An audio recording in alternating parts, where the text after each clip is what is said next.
രണ്ടാം വർഷ higher secondary computer application commerce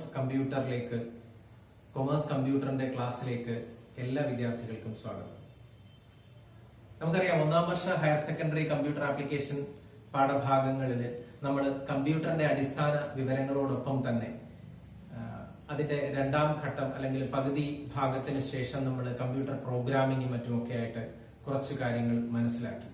എങ്കിൽ അതിന്റെ തുടർച്ച എന്നോണം തയ്യാറാക്കിയിട്ടുള്ളതാണ് രണ്ടാം വർഷ പാഠഭാഗം. അവിടെ നമുക്ക് പ്രധാനമായും മനസ്സിലാക്കേണ്ടി വരുന്ന പാഠഭാഗങ്ങൾ ഏതൊക്കെയാണ് എന്നത് സംബന്ധിച്ച ഒരു അബ്സ്ട്രാക്ട് നിങ്ങളുമായിട്ട് ഞാൻ പങ്കുവയ്ക്കാം. തീർച്ചയായിട്ടും രണ്ടാം വർഷ ഹയർ സെക്കൻഡറിയിൽ ആദ്യം നമുക്ക് കടന്നു വരുന്നത് പ്രോഗ്രാമിംഗിന്റെ തുടർച്ചയാണ്. നമുക്കറിയാം, നമ്മൾ പ്രോഗ്രാമിംഗിൽ പഠിച്ചത് C++ എന്ന് പറയുന്ന പ്രോഗ്രാമിംഗ് ലാംഗ്വേജ് ആണ്. പ്രോഗ്രാമിംഗിൽ C++ന്റെ അടിസ്ഥാന പാഠഭാഗങ്ങൾ, പ്രോഗ്രാമിംഗിൽ C++ എന്ന് പറയുന്ന ഭാഷയുടെ അടിസ്ഥാന വശങ്ങളും തലങ്ങളും ഒക്കെ മനസ്സിലാക്കിയ നമ്മൾ രണ്ടാം വർഷത്തിലേക്ക് വരുമ്പോൾ കുറച്ചുകൂടി അഡ്വാൻസ്ഡ് ആയിട്ടുള്ള ഏരിയയിലേക്ക് കടക്കും. അവിടെ നമുക്ക് പ്രധാനമായും ഫസ്റ്റ് പാർട്ടിൽ നമുക്ക് അതിന്റെ ഒരു റിവ്യൂ അഥവാ ഒരു പുനരവലോകനം, നമ്മൾ ഒന്നാം വർഷം പഠിച്ച ഭാഗങ്ങളുടെ ഒരു സമ്മറി നമുക്ക് ആദ്യ പാഠഭാഗം എന്ന നിലയിൽ നമുക്ക് റിവ്യൂ ഓഫ് C++ എന്ന് പറഞ്ഞിട്ട് നമുക്ക് പരിചയപ്പെടാൻ സാധിക്കും. നെക്സ്റ്റ് നമുക്ക് അതിന്റെ തുടർച്ചയിൽ നമുക്ക് പരിചയപ്പെടേണ്ടത് C++ലെ അറേ എന്നൊരു കൺസെപ്റ്റ് ആണ്. അതിനെ തുടർന്ന് C++ലെ ഫംഗ്ഷനുകളെ കുറിച്ചും നമുക്ക് പരിചയപ്പെടേണ്ടതായുണ്ട്. അപ്പോ രണ്ടാം വർഷ ഹയർ സെക്കൻഡറി കമ്പ്യൂട്ടർ ആപ്ലിക്കേഷൻ സിലബസിൽ നമുക്ക് പ്രോഗ്രാം സംബന്ധമായിട്ട് പഠിക്കേണ്ടി വരുന്നത് ഇതുവരെ പഠിച്ചതിന്റെ ഒരു റിവ്യൂ, അത് ഫസ്റ്റ് ചാപ്റ്റർ. സെക്കൻഡ് സെക്ഷനിൽ നമുക്ക് അറേ എന്നൊരു കൺസെപ്റ്റും, തേർഡ് ആൻഡ് ലാസ്റ്റ് പ്രോഗ്രാമിംഗിന്റെ പാഠഭാഗം എന്നുള്ള നിലയ്ക്ക് നമുക്ക് ഫംഗ്ഷൻ എന്നൊരു ഭാഗത്തെയും നമുക്ക് മനസ്സിലാക്കേണ്ടതുണ്ട്. അത് കഴിഞ്ഞ് നമ്മൾ മറ്റൊരു സെഷനിലേക്കാണ് കിടക്കുന്നത്. അത് HTML ആൻഡ് വെബ് ടെക്നോളജി ആണ്. അപ്പോ വെബ് ടെക്നോളജി, ദെൻ HTML. അത് കഴിഞ്ഞിട്ട് അതിന്റെ കൺക്ലൂഷൻ എന്ന നിലയ്ക്ക് വെബ് ഹോസ്റ്റിംഗ് എന്ന് പറഞ്ഞിട്ട് ഒരു ഭാഗം. നമുക്ക് വെബ് ലോകത്തെ കുറിച്ച്, വെബ്സൈറ്റുകളെ കുറിച്ചൊക്കെ ഒരു ധാരണ, അല്ലെങ്കിൽ വെബ്സൈറ്റുകളുടെ ഉപയോഗ രീതി, വെബ്സൈറ്റുകളുടെ പ്രയോജനങ്ങളൊക്കെ ഒട്ടുമിക്ക ആൾക്കാർക്കും അറിയാവുന്നതാണ്. എങ്കിൽ അതിന്റെ പിന്നിലുള്ള സങ്കേതങ്ങളെ പരിചയപ്പെടുത്തുക എന്നുള്ള ലക്ഷ്യം മുൻനിർത്തിയാണ് ഹയർ സെക്കൻഡറി സിലബസിൽ വെബ് ടെക്നോളജി എന്നുള്ള ഒരു പാഠഭാഗത്തെ നമുക്ക് കാണാൻ സാധിക്കുന്നത്. തീർച്ചയായിട്ടും വെബ് ടെക്നോളജി എന്താണെന്ന് പരിചയപ്പെടുത്തുന്നു. അതിന്റെ പിന്നിൽ HTML എന്ന് പറയുന്ന ലാംഗ്വേജ് എങ്ങനെ ഉപയോഗിക്കപ്പെടുന്നു, അതിന്റെ സങ്കേതങ്ങൾ എന്തൊക്കെയാണെന്നൊക്കെ നമ്മളെ പരിചയപ്പെടുത്തി. അതിന്റെ അവസാനം ഒരു ക്ലൈമാക്സ് എന്ന വണ്ണം വെബ് ഹോസ്റ്റിംഗ് അഥവാ എങ്ങനെ ഒരു വെബ്സൈറ്റിനെ സെർവറിലേക്ക് അല്ലെങ്കിൽ നെറ്റ്വർക്കിലേക്ക് അപ്പ് ചെയ്യുക എന്നുള്ള വിശദാംശങ്ങൾ പറഞ്ഞ് ആ ഭാഗത്തെ നമുക്ക് അവസാനിപ്പിക്കാം. ഇനി അടുത്ത വരുന്ന ഭാഗം എന്ന് പറയുന്നത് DBMS ആണ്, ഡേറ്റാബേസ് മാനേജ്മെന്റ് സിസ്റ്റം.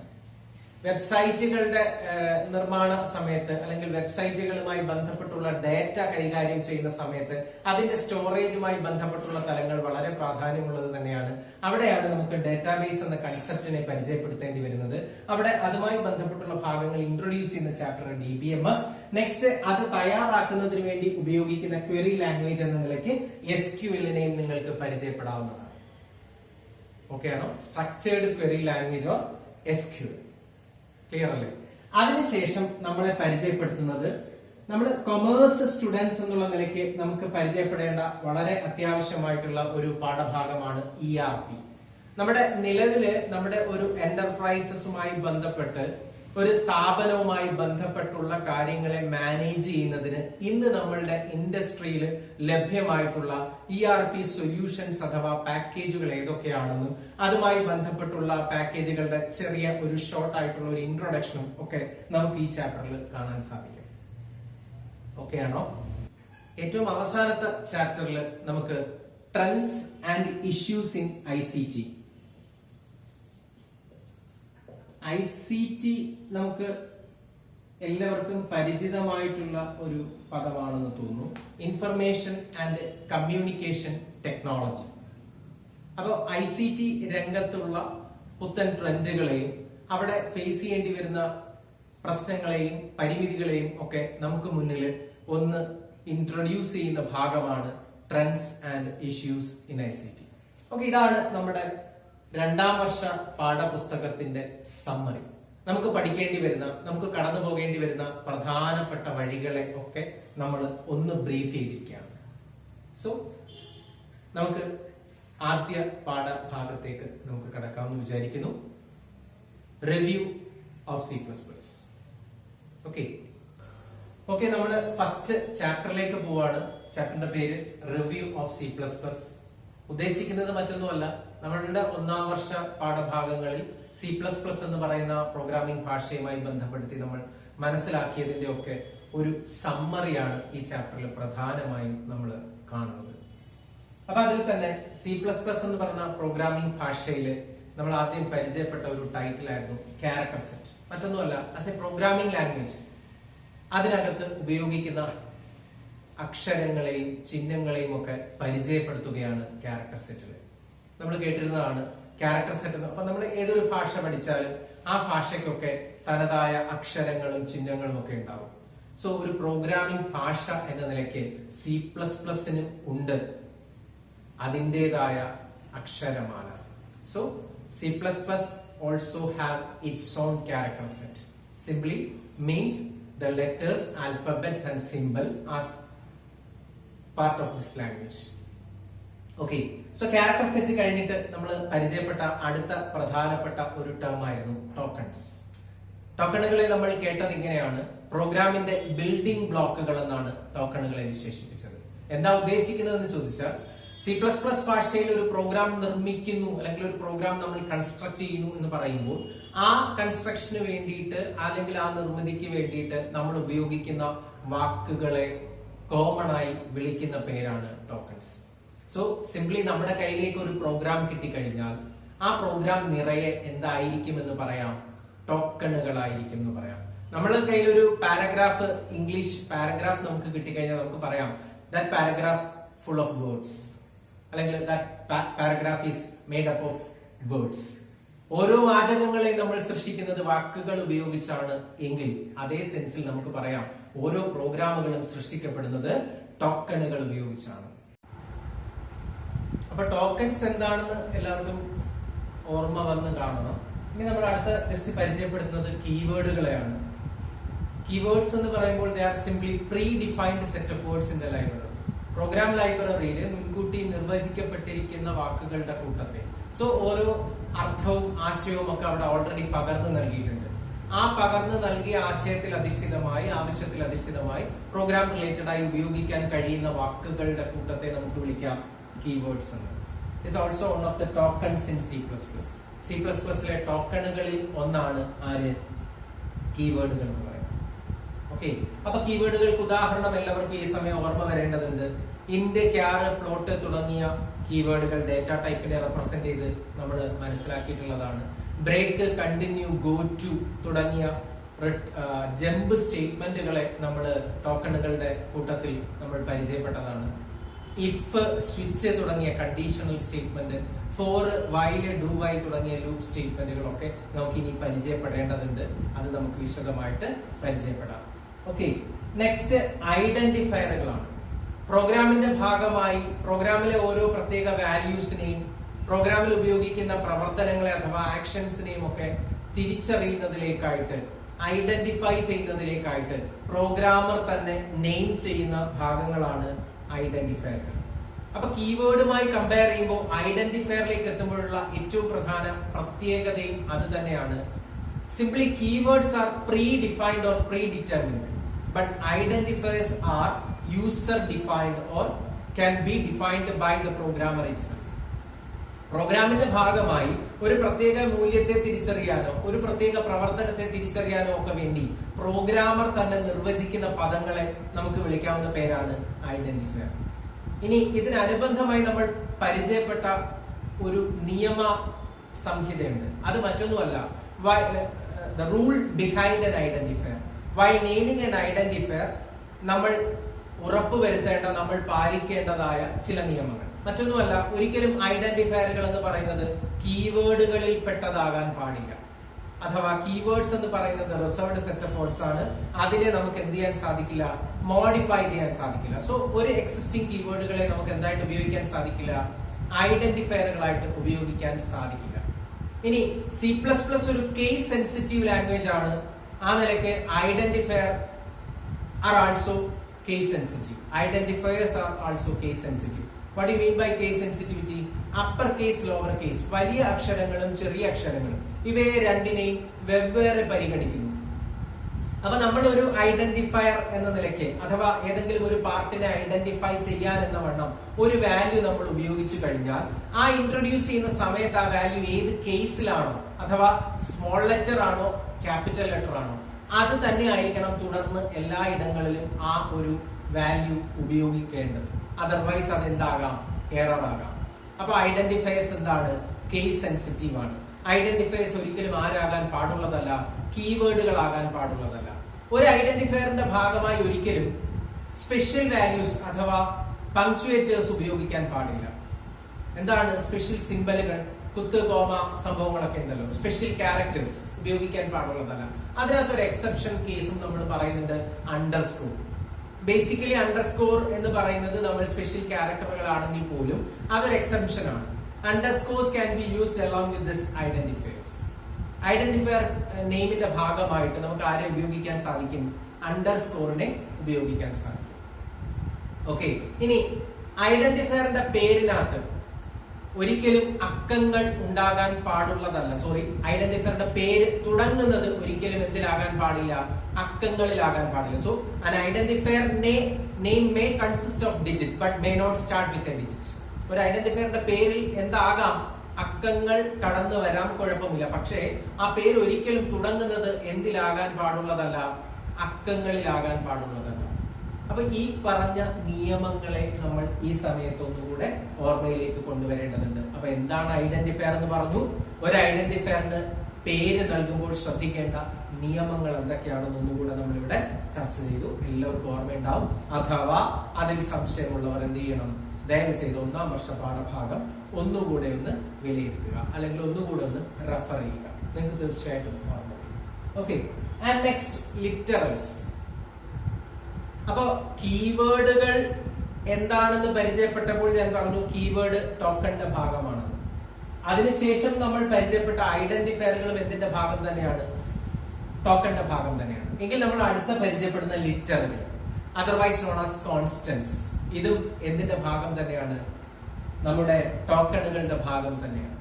കോൺസ്റ്റന്റുകളെ എല്ലാവർക്കും പരിചയമുണ്ട്. മാറ്റമില്ലാത്തതായി നിലകൊള്ളുന്നതിനെയാണ് നമ്മൾ കോൺസ്റ്റന്റ് എന്ന് പറയുന്നത്. നമ്മൾ ചെറിയ ക്ലാസ്സുകളിലൊക്കെ കേട്ടിട്ടുള്ളതാണ്. പൈ എന്ന് പറയുമ്പോൾ അതിന്റെ വാല്യൂ കോൺസ്റ്റന്റ് ആണ്, അതൊരിക്കലും വേരി ചെയ്യുന്നതല്ല. അപ്പൊ നമ്മൾ ഏതെങ്കിലും ഒരു മൂല്യത്തെ, ഏതെങ്കിലും ഒരു ഡാറ്റയെ, ഏതെങ്കിലും ഒരു വാല്യൂവിനെ അത് സ്ഥിരമായി ഉപയോഗിക്കുന്നുവെങ്കിൽ അതിനെ നമുക്ക് എന്ത് വിളിക്കാം? അത് ലിറ്ററൽ ആണെന്ന് പറയാം. സോ നമ്മൾ പ്രോഗ്രാം റിലേറ്റഡ് ആയി ഉപയോഗിക്കുന്ന ഡിഫറെന്റ് ടൈപ്സ് ഓഫ് വാല്യൂസ് ഏതൊക്കെയാ? നമുക്ക് സിമ്പിൾ ആയിട്ട് ഇങ്ങനെ ഒന്ന് പറയാം. ഇന്റിജേഴ്സിനെ നമ്മൾ ഉപയോഗിക്കാറുണ്ട്, റിയൽ വാല്യൂസിനെ നമ്മൾ ഉപയോഗിക്കാറുണ്ട്, ക്യാരക്ടർ വാല്യൂസിനെ നമ്മൾ ഉപയോഗിക്കാറുണ്ട്, സ്ട്രിംഗ് വാല്യൂസിനെ നമ്മൾ ഉപയോഗിക്കാറുണ്ട്. അപ്പൊ ഇന്റിജർ നിങ്ങൾക്ക് ഫെമിലിയർ ആണ്, റിയൽ വാല്യൂസ് നിങ്ങൾക്ക് ഫെമിലിയർ ആണ്, ക്യാരക്ടർ വാല്യൂസ് നിങ്ങൾക്ക് ഫെമിലിയർ ആണ്, സ്ട്രിംഗ് വാല്യൂസും ഫെമിലിയർ ആണ്. Integer എന്ന് പറഞ്ഞാൽ a numeric value without any fractional part. Simply a numeric value with fractional part can be termed as real. Character എന്ന് പറഞ്ഞാൽ ഒരു ആൽഫബറ്റോ ഒരു ഡിജിറ്റോ സിംഗിൾ കോട്ട്സിൽ എൻക്ലോസ് ചെയ്താൽ അത് ക്യാരക്ടർ ആണ്. സോ ക്യാരക്ടർ എന്ന് പറയുമ്പോൾ 1 എന്ന് പറയുന്ന ഡിജിറ്റിനെ സിംഗിൾ കോട്ട്സിൽ വെച്ചാൽ അത് ക്യാരക്ടർ ആണ്. A എന്ന് പറയുന്ന അക്ഷരത്തെ സിംഗിൾ കോട്ട്സിൽ വെച്ചാലും അത് ക്യാരക്ടർ ആണ്. അപ്പൊ ഇങ്ങനെയുള്ള ക്യാരക്ടറുകളുടെ കളക്ഷൻ എന്ത് തന്നെയായിരുന്നാലും നമുക്ക് അതിനെ എന്ത് വിളിക്കാം? സ്ട്രിംഗ് എന്ന് വിളിക്കാം. അപ്പൊ 1 2 3 എന്ന് എഴുതി ഡബിൾ കോട്ട്സിൽ വെക്കുമ്പോൾ അത് സ്ട്രിംഗ് ആണ്. ABC എന്ന് എഴുതി ഡബിൾ കോട്ട്സിൽ വെക്കുമ്പോൾ അതും എന്താണ്? സ്ട്രിംഗ് ആണ്. സോ ഈ പറഞ്ഞതൊക്കെ അല്ലെങ്കിൽ നമ്മൾ ഈ കണ്ടതൊക്കെ പ്രോഗ്രാം റിലേറ്റഡ് ആയി നമ്മൾ ഉപയോഗിക്കുന്ന വ്യത്യസ്തങ്ങളായിട്ടുള്ള വ്യത്യസ്ത സ്വഭാവത്തിലുള്ള ഡാറ്റാസ് ആണ്. എങ്കിൽ ഈ ഡാറ്റാസ് എന്ന് പറയുന്നത് ഇന്റിജർ ഡാറ്റ ഉണ്ട്, റിയൽ ഡേറ്റ ഉണ്ട്, ക്യാരക്ടർ ഡേറ്റ ഉണ്ട്, സ്ട്രിംഗ് ഡേറ്റാസ് ഉണ്ട്. അപ്പൊ നമ്മൾ ഒരു ഇന്റിജർ ഡേറ്റയെ കോൺസ്റ്റന്റ് ആക്കി നിർത്തിയാൽ we can call it as an integer constant. നമ്മൾ കോൺസ്റ്റന്റ് ആയി ഉപയോഗിക്കുന്നത് ഒരു റിയൽ വാല്യൂവിനെ ആണെങ്കിലോ അതിനെ റിയൽ കോൺസ്റ്റന്റ് എന്ന് വിളിക്കാം. ഇനി ഒരു ക്യാരക്ടർ വാല്യൂ കോൺസ്റ്റന്റ് ആയാലോ ക്യാരക്ടർ കോൺസ്റ്റന്റ്. ഒബ്വിയസ്ലി നമുക്ക് ഒരു സ്ട്രിംഗ് വാല്യൂ കോൺസ്റ്റന്റ് ആയാലും നമുക്ക് എന്ത് പറയാം, സ്ട്രിംഗ് കോൺസ്റ്റന്റ് എന്ന് പറയാം.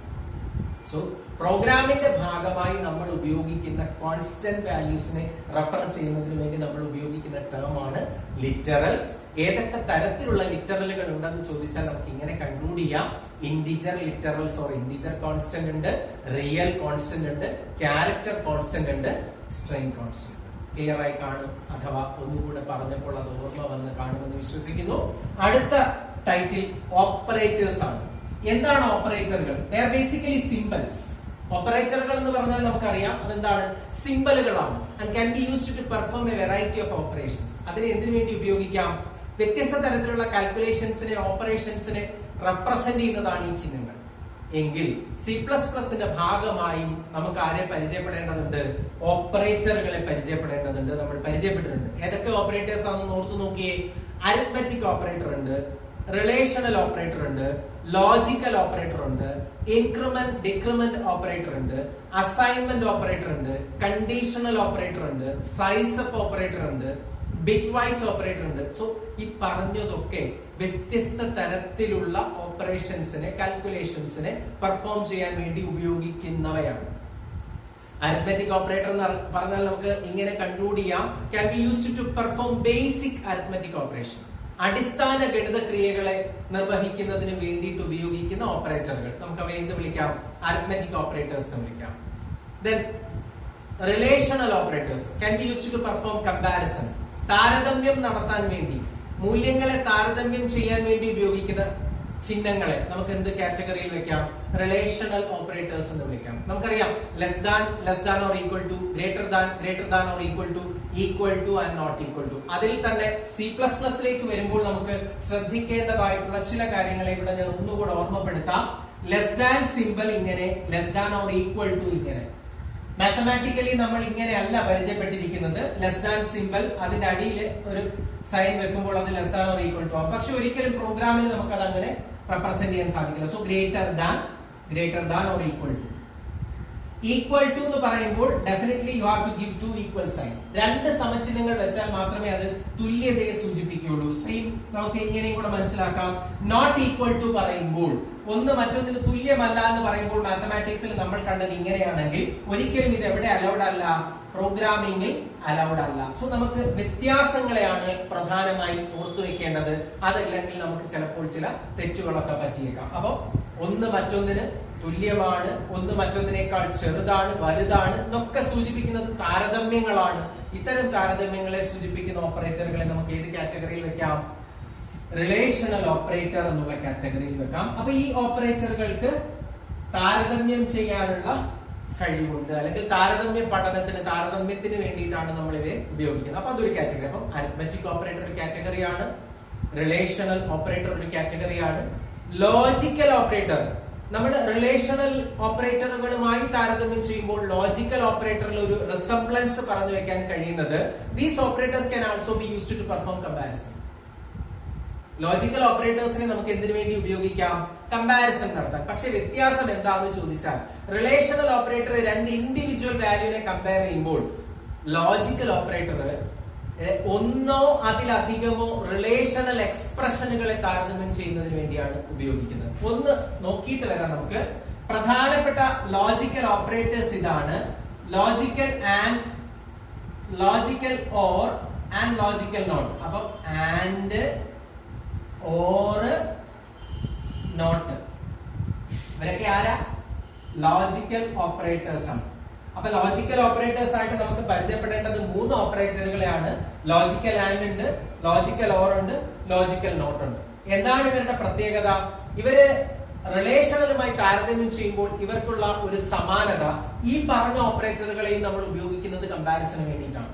അപ്പോൾ റിലേഷണലും ലോജിക്കലും ഒന്നാണോ എന്ന് ചോദിച്ചാൽ have A little bit difference is there. എന്താണ് ഡിഫറൻസ്? റിലേഷണൽ ഓപ്പറേറ്ററിനെ ഉപയോഗിക്കുന്നത് ഇൻഡിവിജ്വൽ വാല്യൂസിന്റെ കമ്പാരിസൺ ആണെങ്കിൽ ലോജിക്കൽ ഓപ്പറേറ്റേഴ്സിനെ ഉപയോഗിക്കുന്നത് എക്സ്പ്രഷനുകളെ താരതമ്യം ചെയ്യാനാണ്. എങ്ങനെയുള്ള എക്സ്പ്രഷനെ? ഒന്നോ അതിലധികമോ റിലേഷണൽ എക്സ്പ്രഷനുകളെ താരതമ്യം ചെയ്യാൻ. ജസ്റ്റ് നമുക്കൊന്ന് നോക്കിയാലോ. എ ലെസ് ദാൻ ബി നമുക്ക് സിമ്പിൾ ആയിട്ട് തന്നെ മനസ്സിലാക്കാം. എ ലെസ് ദാൻ ബി എന്ന് പറയുമ്പോൾ it's an expression.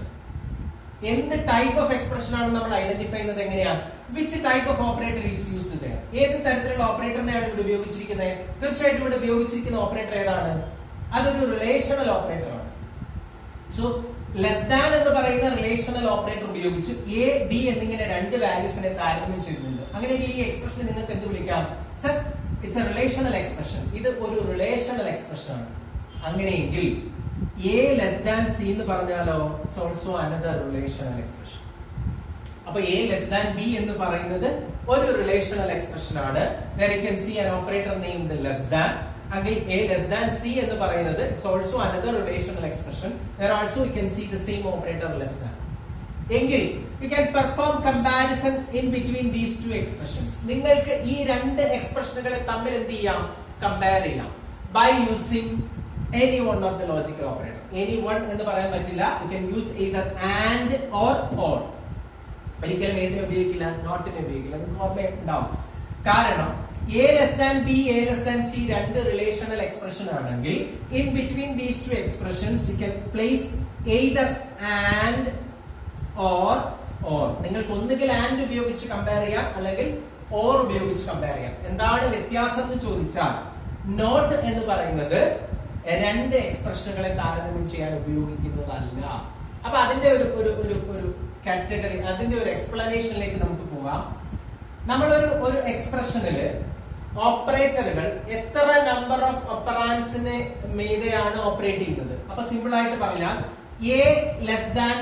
a plus b is an expression, can be termed as an arithmetic expression, and there the operator used here is plus. അപ്പൊ plus എന്ന് പറയുന്ന ഒരു സിംഗിൾ ഓപ്പറേറ്റർ, അത് operate ചെയ്തു ആരുടെ മുകളിൽ? എ ബി എന്നിങ്ങനെ രണ്ട് വാല്യൂവിന് മുകളിൽ. അപ്പൊ ഈ രണ്ട് വാല്യൂവിന് മുകളിൽ ഓപ്പറേറ്റ് ചെയ്ത ഈ ഓപ്പറേറ്ററിനെ നമുക്ക് വിളിക്കാം binary operator. So depends on the number of operands where the operator operates upon. An operator can be classified into three. ഒരു ഓപ്പറേറ്റർ എത്ര ഓപ്പറാൻഡുകൾക്ക് മീതെയാണ് ഓപ്പറേറ്റ് ചെയ്യുന്നത് എന്നതിനെ അടിസ്ഥാനമാക്കി നമുക്ക് ഒരു ഓപ്പറേറ്ററിനെ മൂന്നായിട്ട് ക്ലാസിഫൈ ചെയ്യാൻ സാധിക്കും. ഏതൊക്കെയാണ് ആ മൂന്ന് classification? Unary operator, binary operator and ternary operator. Okay, അപ്പം നമ്മൾ അരിത്മെറ്റിക് എന്നും റിലേഷണൽ എന്നും ലോജിക്കൽ എന്നും അസൈൻമെന്റ് എന്നും ഇൻക്രിമെന്റ് ഡിക്രിമെന്റ് എന്നും ഒക്കെ പറയുമ്പോൾ അത് എത്ര നമ്പർ ഓഫ് ഓപ്പറാൻഡുകൾക്ക് മുകളിലാണ് ഓപ്പറേറ്റ് ചെയ്യുന്നത് എന്നതിന്റെ അടിസ്ഥാനത്തിൽ ആ ക്ലാസിഫിക്കേഷൻ നമുക്ക് ഇങ്ങനെ കൊണ്ടുപോകാം. അതൊന്നെങ്കിൽ യുണറി ആകാം, അല്ലെങ്കിൽ ബൈനറി ആകാം, അതും അല്ലെങ്കിലോ ടെനറി ഓപ്പറേറ്റർ ആകാം. So here this plus can be termed as a binary operator. Why? Because ഈ പ്ലസ് രണ്ട് ഓപ്പറാൻഡുകൾക്ക് മീതെ എന്ത് ചെയ്തു? ഓപ്പറേറ്റ് ചെയ്തു. അങ്ങനെ നോക്കുമ്പോ a less than b and a less than c എന്ന് പറഞ്ഞാൽ a less than b എന്ന് പറയുന്നത് ഒരു ഓപ്പറാൻഡ് ആണ്, a less than c എന്ന് പറയുന്നത് ഒരു ഓപ്പറാൻഡ് ആണ്. എങ്കിൽ അവിടെ and എന്ന് പറയുന്നതാണ് ഓപ്പറേറ്റർ. ഇവിടെയോ or എന്ന്. അപ്പൊ a less than b and a less than c എന്ന് പറയുമ്പോൾ and ആണ് അവിടുത്തെ operator. a less than b or a less than c എന്ന് പറയുമ്പോൾ or ആണ് അവിടുത്തെ ഓപ്പറേറ്റർ. ഈ രണ്ട് സാഹചര്യത്തിൽ നമുക്ക് മനസ്സിലാക്കാം ലോജിക്കൽ ആൻഡ് ഉപയോഗിക്കുമ്പോൾ അവിടെ രണ്ട് ഓപ്പറാൻഡ് ഉണ്ട്. സോ ഹിയർ ലോജിക്കൽ ആൻഡ് എന്ന് പറയുന്നത് ബൈനറി ആണ്. ലോജിക്കൽ ഓർ ഉപയോഗിച്ചപ്പോൾ ഇവിടെ അതേ രണ്ട് ഓപ്പറാൻഡുകളെ നിങ്ങൾക്ക് കാണാൻ പറ്റും. അപ്പൊ ലോജിക്കൽ ഓർ എന്ന് പറയുന്നത് എന്താണ്? ബൈനറി ആണ്. But in case of this logical not operator നിങ്ങൾ മനസ്സിലാക്കേണ്ടത് അതൊരു യുണറി ഓപ്പറേറ്റർ ആണ്, ഒറ്റയാനാണ്, ഒറ്റയ്ക്ക് നിൽക്കുന്നതാണ്. അഥവാ ഒരു റിലേഷണൽ എക്സ്പ്രഷന് മുകളിൽ മാത്രമേ നമുക്ക് ആരെ അപ്ലൈ ചെയ്യാൻ പറ്റുള്ളൂ? നോട്ടിനെ. നെഗേഷൻ എന്നാ പറയാം. സോ ഇവർക്ക് ഈ ലോജിക്കൽ റിലേഷണൽ ഓപ്പറേറ്ററുകൾക്ക് തമ്മിൽ ഒരു സമാനത, ഒരു സാമ്യം നമ്മൾ ഓൾറെഡി പറഞ്ഞു കഴിഞ്ഞത്. ഇവര് രണ്ടു കൂട്ടരും നമ്മൾ ഉപയോഗപ്പെടുത്തുന്നത്, രണ്ടു കൂട്ടരെയും ഉപയോഗിക്കുന്നത് താരതമ്യത്തിന് വേണ്ടിയാണ്. എങ്കിൽ ഈ താരതമ്യം എപ്പോൾ നടത്തിയാലും നമുക്ക് കിട്ടുന്ന റിസൾട്ടിന് ഒരു പ്രത്യേകതയുണ്ട്. അത് ഒന്നുകിൽ ട്രൂ ആയിരിക്കും, അതല്ലെങ്കിൽ ഫോൾസ് ആയിരിക്കും. അത്തരത്തിൽ ഏതെങ്കിലും ഒരു എക്സ്പ്രഷൻ ട്രൂ എന്നോ ഫോൾസ് എന്നോ ഒരു റിസൾട്ടിനെ തന്നാൽ ആ എക്സ്പ്രഷനെ നമുക്ക് വിളിക്കാം ബൂളിയൻ എക്സ്പ്രഷൻ.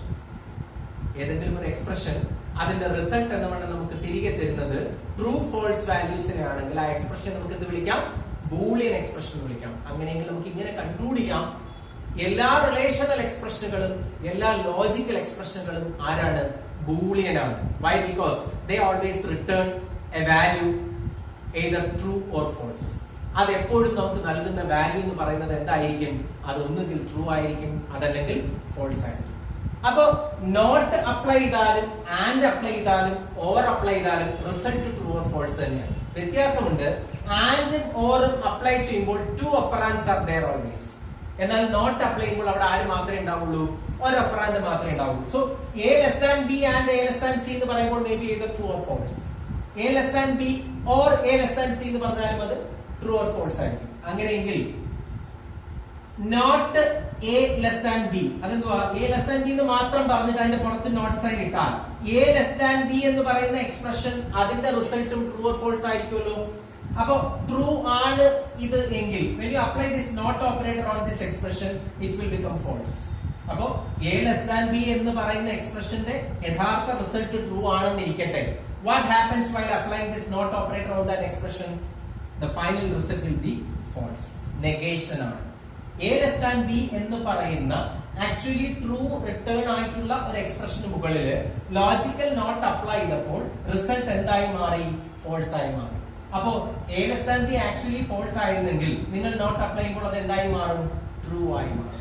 ഇതാണ് ലോജിക്കൽ നോട്ടിന്റെ പ്രത്യേകത. അപ്പൊ ലോജിക്കൽ ഓപ്പറേറ്റർ എന്നുള്ള കാറ്റഗറിയിൽ നമുക്ക് ആരെയൊക്കെ കേൾക്കാൻ സാധിച്ചു? And, or, not. ആ ഡിസ്കഷനിൽ തന്നെ നമ്മൾ ഓർമ്മയിൽ കൊണ്ടുവന്ന മറ്റൊരു സംഗതിയാണ് 3 കാറ്റഗറി ഓഫ് ഓപ്പറേറ്റേഴ്സ്. ആരൊക്കെയാ?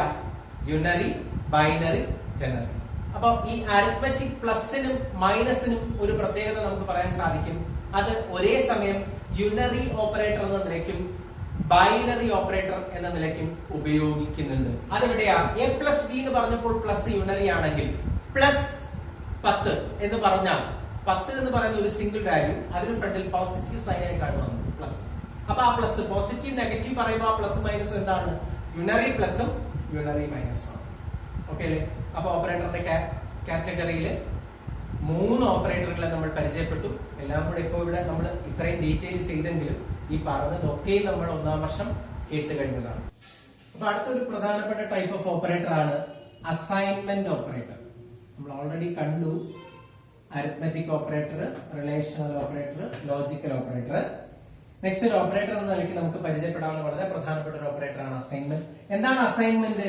റൈറ്റ് ഹാൻഡ് സൈഡിലുള്ള വാല്യൂ ലെഫ്റ്റ് ഹാൻഡ് സൈഡിലേക്ക് മാറുന്നു. സോ a = 10 ഇതൊരു അസൈൻമെന്റ് എക്സ്പ്രഷൻ ആണ്. എന്താ സംഭവിക്കുന്നത്? 10 എന്നുള്ള മൂല്യം a എന്ന് പറയുന്ന മെമ്മറിയിലേക്ക് അല്ലെങ്കിൽ വേരിയബിളിലേക്ക് എന്ത് ചെയ്യുന്നു? അസൈൻ ചെയ്യുന്നു. അപ്പൊ അതിനെ നമ്മൾ എന്ത് വിളിക്കുന്നു? അസൈൻമെന്റ് ഓപ്പറേറ്റർ എന്ന് വിളിക്കുന്നു. എങ്കിൽ ഇതൊന്ന് നോക്കിയേ. a = a + 5. ഇവിടെയും എന്ത് തന്നെയാണ് സംഭവിച്ചിരിക്കുന്നത്? അസൈൻമെന്റ് തന്നെയാണ്. എന്താ അസൈൻ ചെയ്തിരിക്കുന്നത്? a + 5 എന്നൊരു എക്സ്പ്രഷന്റെ റിസൾട്ടിനെ എവിടേക്ക് അസൈൻ ചെയ്തിരിക്കുന്നു? എയിലേക്ക്. അപ്പൊ a = 10 എന്ന് പറഞ്ഞാലും a = a + 5 എന്ന് പറഞ്ഞാലും അത് എന്ത് തന്നെയാണ്? അസൈൻമെന്റ് തന്നെയാണ്. എങ്കിൽ a = a + 5 എന്ന ആ എക്സ്പ്രഷനെ, ആ സ്റ്റേറ്റ്മെന്റിനെ നമുക്ക് ചുരുക്കി വേറൊരു രീതിയിൽ എഴുതാം. a + = 5 where this plus equal can be termed as shorthand assignment. അപ്പൊ a = a + 5 എന്ന് പറയുന്നതിന് ചുരുക്കി നമ്മൾ a + 5 എന്ന് എഴുതും. അങ്ങനെയെങ്കിൽ C++ല് പ്രധാനപ്പെട്ട അസൈൻമെന്റ് ഓപ്പറേറ്ററുകൾ എന്ന് പറയുന്നത് ഈക്വൽ സൈൻ ഉണ്ട്, പ്ലസ് ഈക്വൽ ഉണ്ട്, മൈനസ് ഈക്വൽ ഉണ്ട്, സ്റ്റാർ ഈക്വൽ ഉണ്ട്, സ്ലാഷ് ഈക്വൽ ഉണ്ട്, മോഡ് ഈക്വൽ ഉണ്ട്. അപ്പൊ എന്താ സംഭവം? a + 5 എന്ന് പറഞ്ഞാൽ a = a + 5 എന്നാണെങ്കിൽ a - = 5 എന്ന് പറഞ്ഞാൽ എന്താ അർത്ഥം? a = a - 5 എന്നാ. a star = 5 എന്ന് പറഞ്ഞാലോ a = a star 5. a slash = 5 എന്ന് പറഞ്ഞാലോ a = a slash 5. a mod = 5 എന്ന് പറഞ്ഞാലോ a = a mod 5. അപ്പോ മെയിൻ അല്ലെങ്കിൽ ബേസിക് അസൈൻമെന്റ് എന്ന് പറയുന്നത് എപ്പോഴും ഈക്വൽ സൈൻ തന്നെയാണ്. ഒരു ഈക്വൽ സൈൻ മാത്രമാണ് അസൈൻമെന്റിന് ഉപയോഗിക്കുന്നത്. എന്നാൽ 2 ഈക്വൽ സൈൻ ഉപയോഗിച്ചാൽ അത് എന്തായി? ഇക്വാലിറ്റി ആണ്, അത് റിലേഷണൽ ആണ്. ഓർത്തു വയ്ക്കുക. അപ്പൊ ഈക്വൽ എന്ന് പറയുന്ന അസൈൻമെന്റ് ഓപ്പറേറ്റർ കൂടാതെ പ്ലസ് ഈക്വൽ ഉണ്ട്, മൈനസ് ഈക്വൽ ഉണ്ട്, സ്റ്റാർ ഈക്വൽ ഉണ്ട്, സ്ലാഷ് ഈക്വൽ ഉണ്ട്, മോഡ് ഈക്വൽ ഉണ്ട്.